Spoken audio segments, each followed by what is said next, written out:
নির্বাচন ইস্যুতে এবার বিএনপিকে কড়া বার্তা দিয়েছে বাংলাদেশ জামায়াতে ইসলামী।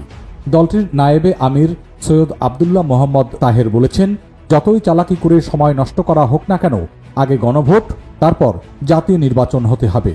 তিনি বলেছেন, সময় ক্ষেপণ করে আর লাভ নেই। গণভোট জাতীয় নির্বাচনের আগেই হতে হবে, নতুবা জনগণ ঐতিহাসিক জাতীয় বিপ্লব ও সংহতি দিবসের চেতনায় আবার রাজপথে নেমে আসবে। গত 7 নভেম্বর জাতীয় বিপ্লব ও সংহতি দিবস উপলক্ষে ঢাকা মহানগরী দক্ষিণ জামায়াত আয়োজিত আলোচনা সভায় তাহের আরও বলেন, সংকট সৃষ্টি না করে নভেম্বরের মধ্যে গণভোট সম্পন্ন করে জুলাই সনদের আলোকে ফেব্রুয়ারিতে জাতীয় নির্বাচনের আয়োজন করতে হবে। এদিকে বিএনপির মহাসচিব মির্জা ফখরুল ইসলাম আলমগীর বলেছেন, জামায়াত ইসলামী সহ সমমনা 8টি দলের জাতীয় সংসদ নির্বাচনের আগে গণভোটের দাবি নির্বাচন বানচালের ষড়যন্ত্র। একই দিন রাজধানীর নয়াপল্টনে বিএনপির কেন্দ্রীয় কার্যালয়ের সামনে শোভাযাত্রা পূর্ববর্তী সমাবেশে তিনি আরও বলেন, একটা রাজনৈতিক দল কয়েকটি দল নিয়ে জোট বানিয়েছে। তারা নির্বাচনের আগেই গণভোট দিতে সরকারের ওপর চাপ সৃষ্টি করছে।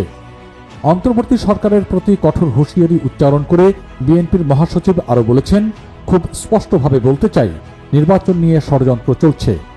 নির্বাচন ও গণভোট একই দিনে হতে হবে এবং সেই নির্বাচন 2026 সালের ফেব্রুয়ারিতেই হতে হবে, অন্যথায় বাংলাদেশের মানুষ কিছুতেই তা মেনে নেবে না।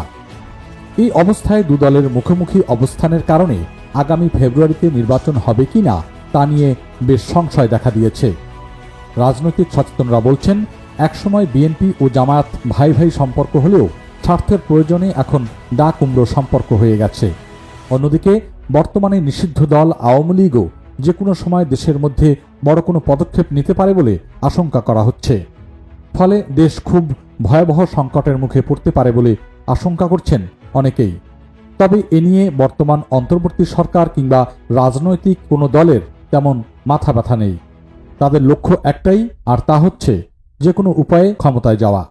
জামায়াতের নায়েবে আমির তাহের আরও বলেছেন, যারা জাতীয় নির্বাচনের আগে গণভোট চায় না, তারা ডাকসু নির্বাচনে ভয় পেয়েছে। ডাকসু নির্বাচনে পরাজয়ের পর তারা টাকসু ও রাকসু নির্বাচন বন্ধে কত শত ষড়যন্ত্র করেছে তা শিক্ষার্থীর পাশাপাশি দেশবাসীও দেখেছে। তারা বুঝতে পারছে, জাতীয় নির্বাচনের আগে যদি স্থানীয় সরকার নির্বাচন হয় তাহলে পরাজয়ের ভরাডুবি খেতে হবে। সেজন্য তারা জাতীয় নির্বাচনের আগে স্থানীয় সরকার নির্বাচনের যেভাবে বিরোধিতা করেছে একইভাবে গণভোটের বিরোধিতা করছে। যদিও বাস্তবতা হচ্ছে, যে দলে যাই বলুক, রাজনৈতিক এই হানাহানিতে দেশের অস্থিরতা আরও ভয়াবহ আকার ধারণ করবে তাতে সন্দেহ নেই।